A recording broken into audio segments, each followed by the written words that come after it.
بسم الله الرحمن الرحيم. إن الحمد لله نحمده ونستعينه ونستغفره ونعوذ بالله من شرور أنفسنا وسيئات أعمالنا. من يهده الله فلا مضل له ومن يضلل فلا هادي له، وأشهد أن لا إله إلا الله وحده لا شريك له، وأشهد أن محمدا عبده ورسوله. يا أيها الذين آمنوا اتقوا الله حق تقاته ولا تموتن إلا وأنتم مسلمون. يا أيها الناس اتقوا ربكم الذي خلقكم من نفس واحدة وخلق منها زوجها وبث منهما رجالا كثيرا ونساء، واتقوا الله الذي تساءلون به والأرحام إن الله كان عليكم رقيبا.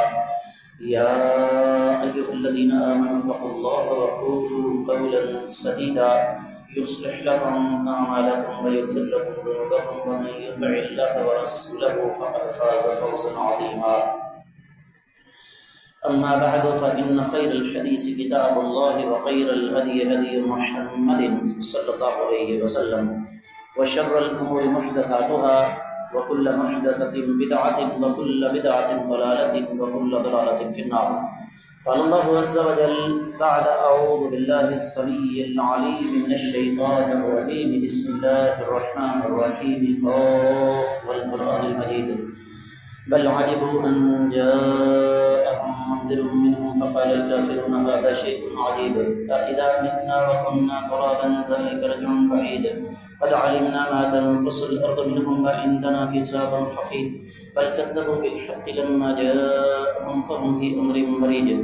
أفلم ينظروا إلى السماء فوقهم كيف بنيناها وزيناها وما لها من فروج، والأرض مددناها وألقينا فيها رواسي وأنبتنا فيها من كل زوج بهيج. تبصرة وذكرى لكل عبد منيب. ونزلنا من السماء ماء مباركا فأنبتنا به جنات وحب الحصيد، والنخل باسقات لها طلع نضيد، رزقا للعباد، وأحيينا به بلدة ميتا كذلك الخروج. كذبت قبلهم قوم نوح وأصحاب الرس وثمود وعاد وفرعون وإخوان لوط وأصحاب الأيكة وقوم تبع كل كذب الرسل فحق وعيد. أفعينا بالخلق الأول بل هم في لبس من خلق جديد. ولقد خلقنا الإنسان ونعلم ما توسوس به نفسه ونحن أقرب إليه من حبل الوريد. إذ يتلقى المتلقيان عن اليمين وعن الشمال قعيد. ما يلفظ من قول إلا لديه رقيب عتيد. وجاءت سكرة الموت بالحق ذلك ما كنت منه تحيد. ونفخ في الصور ذلك يوم الوعيد. وجاءت كل نفس معها سائق وشهيد. لقد كنت في غفلة من هذا فكشفنا عنك غطاءك فبصرك اليوم حديد. وقال قرينه هذا ما لدي عتيد. ألقيا في جهنم كل كفار عنيد مناع للخير معتد مريب. الذي جعل مع الله إلها آخر فألقياه في العذاب الشديد. قال قرينه ربنا ما أطغيته ولكن كان في ضلال بعيد. قال لا تختصموا لدي وقد قدمت إليكم بالوعيد. ما يبدل القول لدي وما أنا بظلام للعبيد. يوم نقول لجهنم هل امتلأت وتقول هل من مزيد. وأصلحت الجنة للمتقين غير بعيد. هذا ما توعدون لكل أواب حفيظ. من خشي الرحمن بالغيب وجاء بقلب منيب. ادخلوها بسلام ذلك يوم الخلود. لهم ما يشاءون فيها ولدينا مزيد. وكم أهلكنا قبلهم من قرن هم أشد منهم بطشا فنقبوا في البلاد هل من محيص. إن في ذلك لذكرى لمن كان له قلب أو ألقى السمع وهو شهيد. ولقد خلقنا السماوات والأرض وما بينهما في 6 أيام وما مسنا من لغوب. فاصبر على ما يقولون وسبح بحمد ربك قبل طلوع الشمس وقبل الغروب، ومن الليل فسبحه وأدبار السجود. واستمع يوم ينادي المنادي من مكان قريب. يوم يسمعون الصيحة بالحق ذلك يوم الخروج. إنا نحن نحيي ونميت وإلينا المصير. يوم تشقق الأرض عنهم صراعا ذلك حشر علينا يسير. نحن أعلم بما يقولون وما أنت عليهم بجبار فذكر بالقرآن من يخاف وعيد. معزز خواتین و حضرات، میں سب سے پہلے اپنے آپ کو اور اس کے بعد آپ سب لوگوں کو اللہ تعالی سے ڈرنے کی تلقین کرتا ہوں۔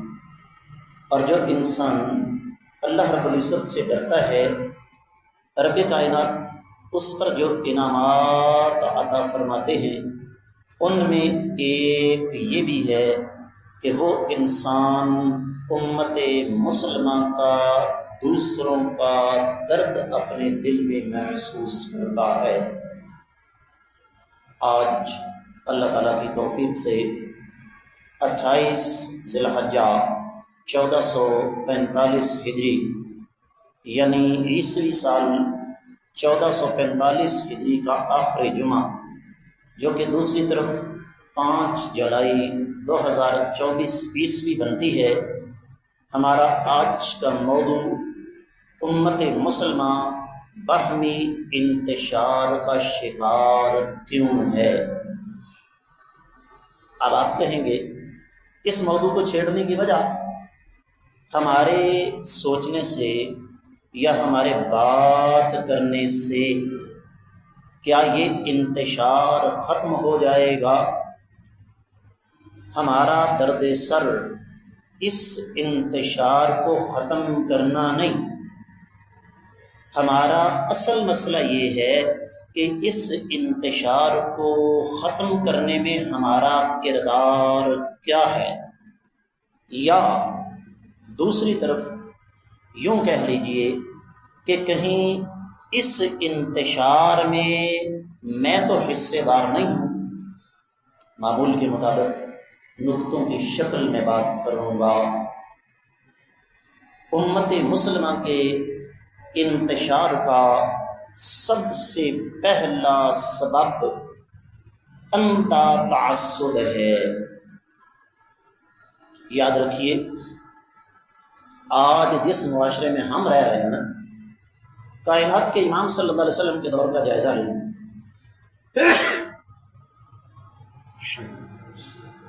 نبی کریم صلی اللہ علیہ وآلہ وسلم کے دور میں یہ جو فرق آج امت مسلمہ کے درمیان ہے یہ کہیں زیادہ تھا۔ مثال کے طور پر آقا علیہ الصلوۃ والسلام کے صحابہ کرام کو دیکھیں، سیدنا ابو بکر، سیدنا عمر، سیدنا عثمان، سیدنا علی، سیدنا عبد الرحمن بن عوف، سیدنا طلحہ، سیدنا زبیر رضی اللہ تعالیٰ عنہم اجمعین، ان کا اصل وطن مکہ تھا۔ سعد بن عبادہ، سعد بن معاذ، ابو ایوب انصاری رضی اللہ تعالیٰ عنہم اجمعین، وہ سارے کے سارے مدینہ کے کسان تھے۔ سیدنا بلال حبشی رضی اللہ تعالیٰ عنہ کا تعلق حبشہ آج کے ایتھوپیا کے ساتھ تھا، اور غلام تھے۔ اور اس کے مقابلے میں سیدنا صہیب رومی رضی اللہ تعالی عنہ، ان کا تعلق روم کے ساتھ تھا۔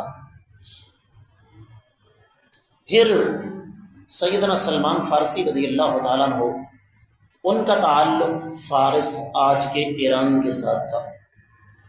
سیدنا ابو ذر غفاری رضی اللہ تعالیٰ عنہ، ان کا تعلق قبیلہ بنو غفار کے ساتھ تھا، گورے چٹے جوان تھے۔ سیدنا ابو ہریرہ رضی اللہ تعالیٰ عنہ، ان کا تعلق قبیلہ دوس کے ساتھ تھا۔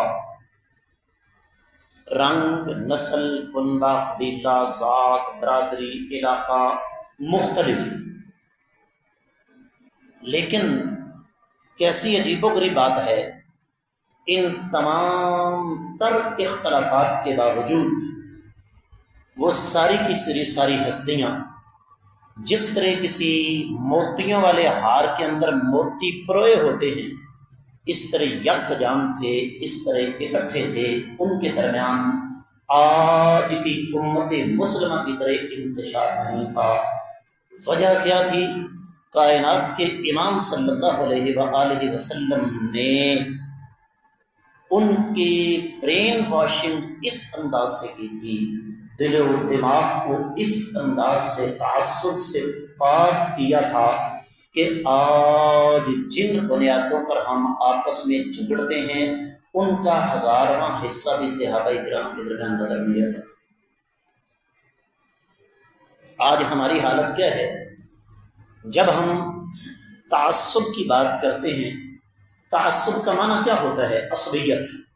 وہ عصبیت علاقے کی بھی ہو سکتی ہے، وہ عصبیت برادری کی بھی ہو سکتی ہے، وہ عصبیت جغرافیائی بھی ہو سکتی ہے، وہ عصبیت مالی جو ایک تفریق اللہ نے قائم کی ہے. ہر بندہ امیر نہیں ہے، ہر بندہ غریب نہیں ہے، اس کی بھی ہو سکتی ہے. وہ عصبیت زبان کی بھی ہو سکتی ہے، وہ عصبیت فرقے کی بھی ہو سکتی ہے. میں جب اپنے بھائیوں کو یہ بات سمجھانے کی کوشش کرتا ہوں کہ اللہ کے لیے اس فرقہ واریت کے گرداب سے باہر نکلیں، تو میری بات صدا بالصحرا ثابت ہوتی ہے. میری بات پر کوئی توجہ نہیں دیتا. لیکن یاد رکھیے، نجات کا واحد راستہ ہی یہی ہے.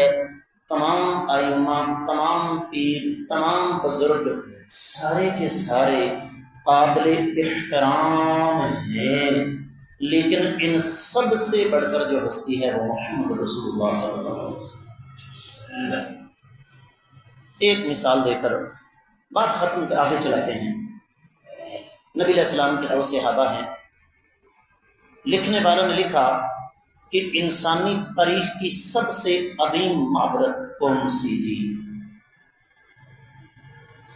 سیدنا ابو ذر غفاری رضی اللہ تعالیٰ عنہ کا سیدنا بلال حبشی رضی اللہ تعالیٰ عنہ کے ساتھ کسی مسئلے پر کوئی اختلاف ہو گیا.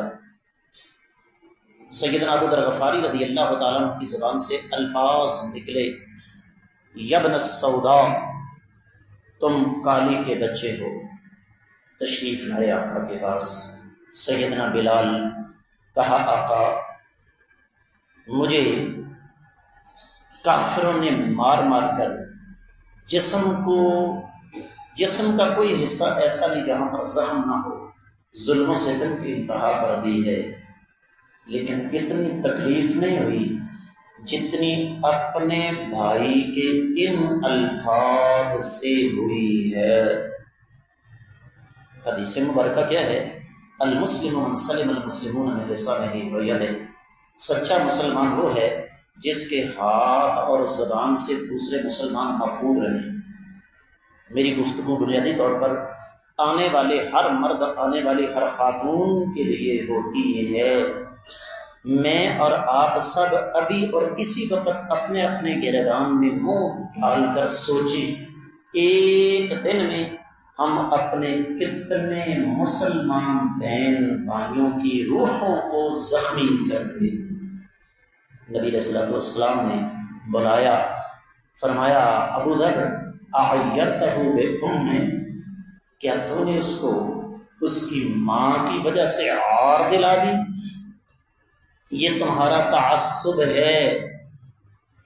زمانہ جاہلیت کی عادات میں سیدنا ابو ذر غفاری رضی اللہ تعالیٰ عنہ نے میری اور آپ کی طرح یہ نہیں کہا کہ کیا بیٹھا ہوں، یہ ڈائیلاگ ہے ہمارا، میں تو نہیں کیا کیا.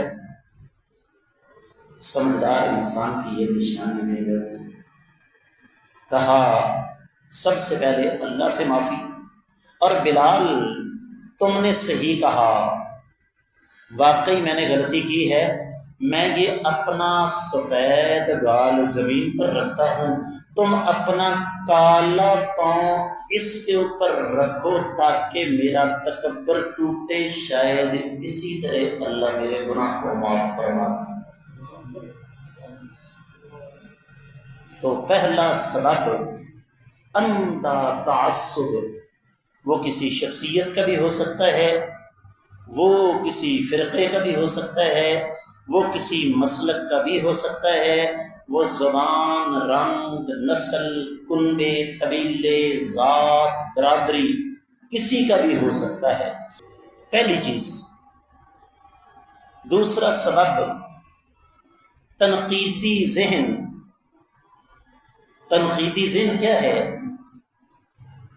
بعض لوگ، ان کی زندگی کا ایک ہی اصول ہے کہ انہیں دنیا کی کوئی چیز اور دنیا کا کوئی کام پسند، ہمیشہ کیڑے نکالنے.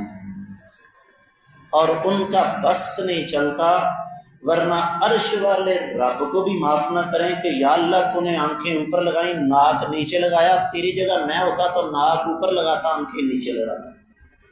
انتشار۔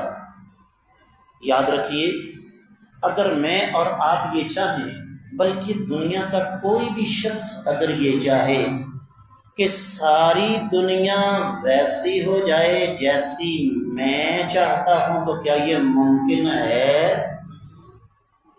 یہیں سے پھر کیا بیماریاں جنم لیتی ہیں؟ تکبر، بغض، اپنی غلطیوں کا فضول دفاع۔ اپنی ایمانداری سے بتائیے، آپ کو پورے پاکستان میں آج تک کبھی کوئی جھوٹا بندہ نظر آیا ہے؟ آپ گاڑی پہ جا رہے ہیں نا، آپ کو بائیں طرف سے مار کر کہے گا تم اندھے تھے، تمہیں شیشہ نظر نہیں آ رہا۔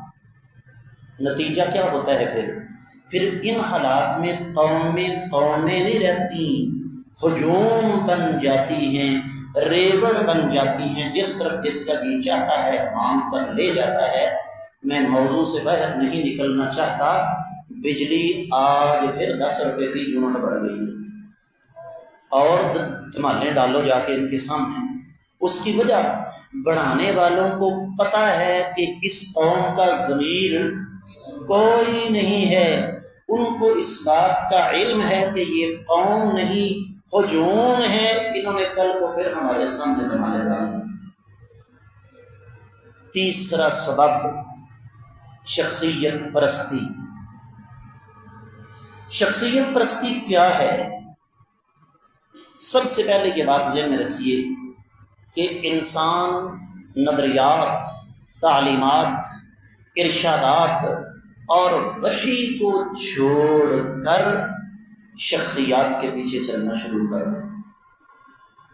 اب آپ کہیں گے جی ہم بھی تو کائنات کے امام صلی اللہ علیہ وآلہ وسلم کے پیچھے چل رہے ہیں، وہ بھی تو ایک شخصیت ہیں۔ آپ کی اطلاع کے لیے عرض ہے، بڑی قیمتی بات کرنے جا رہا ہوں۔ رسول شخصیت نہیں ہوتی، رسول دراصل رسالت کا علم بردار ہوتا ہے، اور رسالت ایک عہدہ ہوتا ہے، ایک ڈگری ہوتی ہے، ایک ذمہ داری ہوتی ہے۔ رسالت شخصیت کا نام نہیں ہوتا۔ بڑا نازک سا سوال کروں گا، اور جس کو یہ سوال سمجھ آ گیا اس کو شخصیت پرستی کی سمجھ آ گئی۔ کائنات کے امام صلی اللہ علیہ وآلہ وسلم انسانی تاریخ کی سب سے عظیم ہستی، اللہ کی مخلوق میں سب سے افضل۔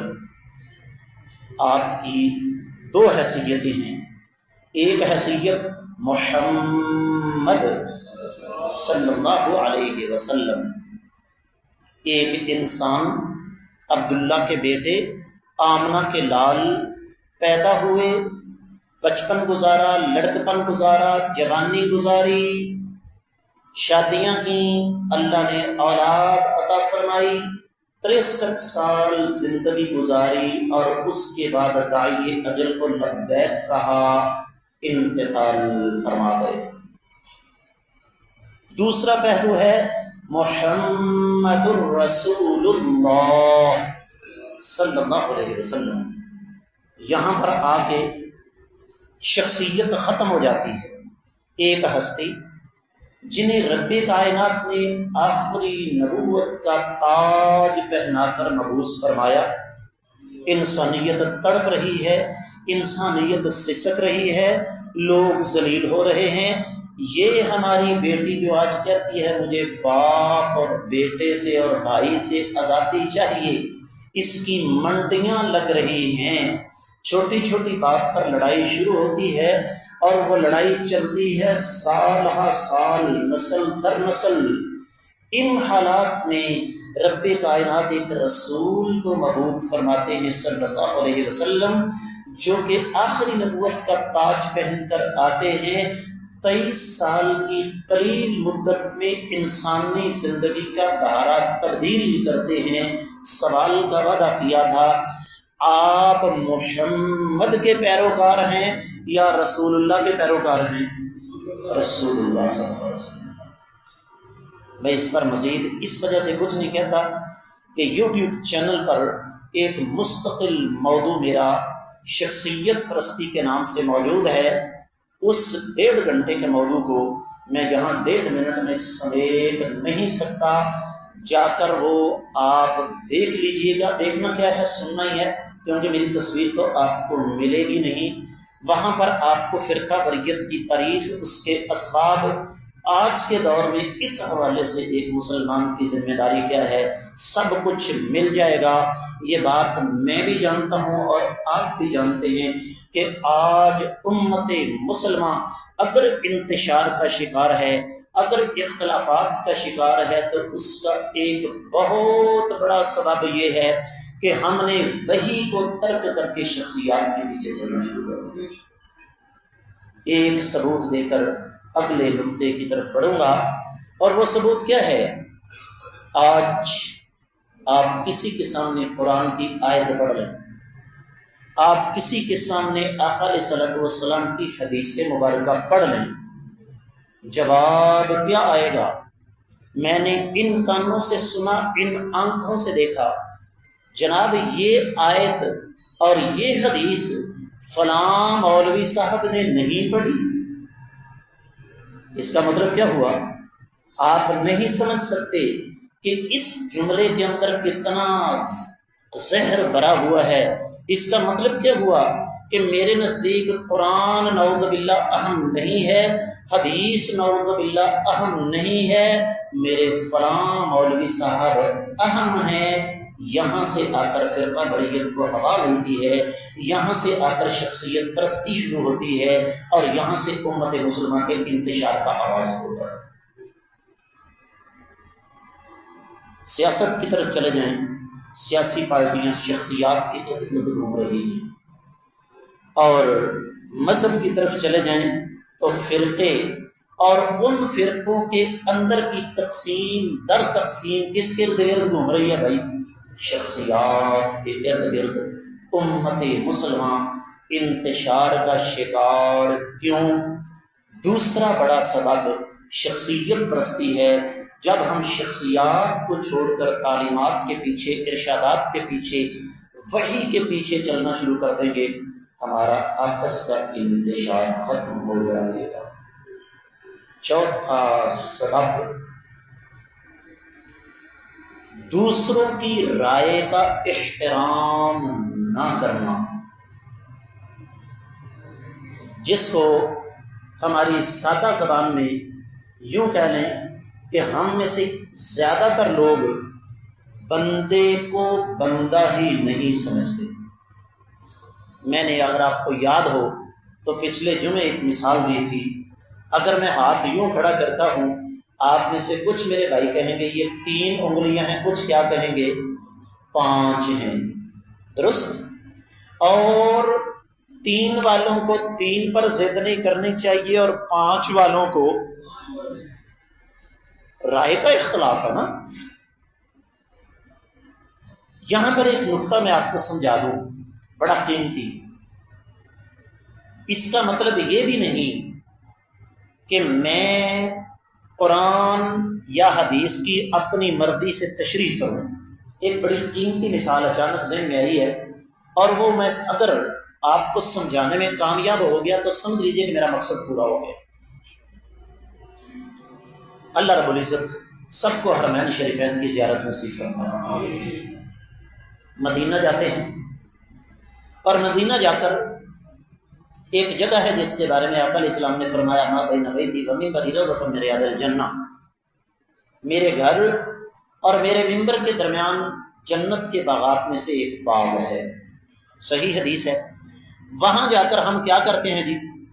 نفل پڑھتے ہیں۔ ٹھیک ہو گیا؟ میرا ایک چیلنج ہے، دنیا کا کوئی عالم دین قرآن کی کسی آیت سے، نبی علیہ الصلوۃ والسلام کی کسی حدیث سے یہ ثابت کر دے کہ نبی علیہ السلام نے وہاں نفل پڑھے ہوں یا پڑھنے کا حکم دیا ہو، کسی آیت یا حدیث سے ثابت ہم کیوں پڑھتے ہیں؟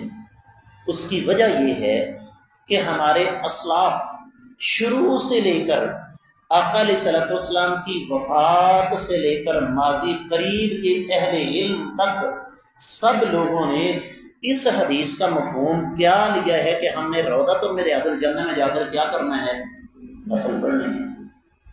یہاں سے ایک اور بڑی قیمتی بات آپ کو سمجھانا چاہتا ہوں، اور وہ یہ کہ یہ جو آج کل کے نئے نئے دانشور پیدا ہو رہے ہیں نا، اسلام کی اپنی اپنی تشریحات کرنے والے، ان سے بچیے گا۔ اس کی وجہ جن مسائل پر ساری امت کا 1500 سال سے اتفاق چلا آ رہا ہے، ان مسائل میں ہمیں اپنی رائے پیش کرنے کی اجازت نہیں ہونی چاہیے۔ قرآن کہتا ہے وَلَا تَنَازَعُوا، آپس میں اختلافات کا شکار مت ہو جاؤ، فَتَفْشَلُوا، تمہاری فتح شکست میں بدل جائے گی، وَتَذْهَبَ رِيحُكُمْ، اور تمہارا دشمن پر جو روب اور دبدبہ ہے وہ سارے کا سارا ختم ہو جائے گا۔ اقبال نے کیا کہا؟ بجھی عشق کی آگ اندھیر ہے، مسلمان نہیں خاک کا ڈھیر ہے۔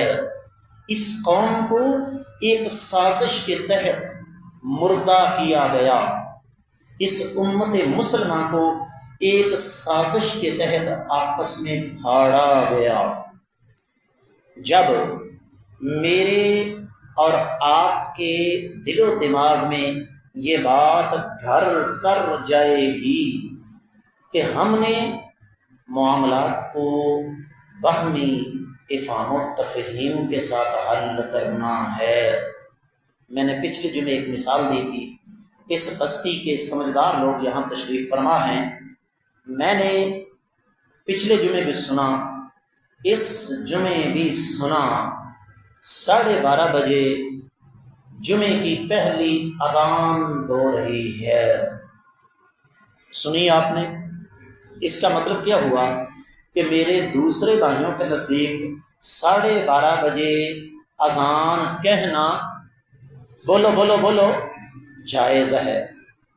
اگر جمعے والے دن 12:30 بجے اذان ہو سکتی ہے تو بقیہ دنوں میں ہو سکتی ہے کہ نہیں ہو سکتی بھائیوں؟ رمضان آتا ہے، جس نے سورج طلوع ہونے سے 15 منٹ پہلے اذان کہنی ہے وہ بھی اصلی وقت پر اذان کہتا ہے۔ اللہ کا شکر ہے رمضان آہستہ آہستہ ٹھنڈا ہو رہا ہے، لیکن آج کا فجر کا وقت 3:17 تھا۔ اگر رمضان ہوتا تو میری اس بستی میں ساری اذانیں کب ہوتی؟ 3 تو میرے بھائیوں، اگر رمضان میں ہم فجر کی اذان پر متفق ہو سکتے ہیں تو بقیہ ایام میں کیوں نہیں ہو سکتے؟ یہ 4 سبب میں نے آپ کو بتائے، آخری 1 منٹ کے اندر دہرا دیتا ہوں۔ سب سے پہلے اندھا تعصب، اس کے بعد دلوں کی بیماریاں ہماری جو ہمارے دلوں کے اندر موجود ہیں، حسد، بغض، عناد، کینہ، نفرت۔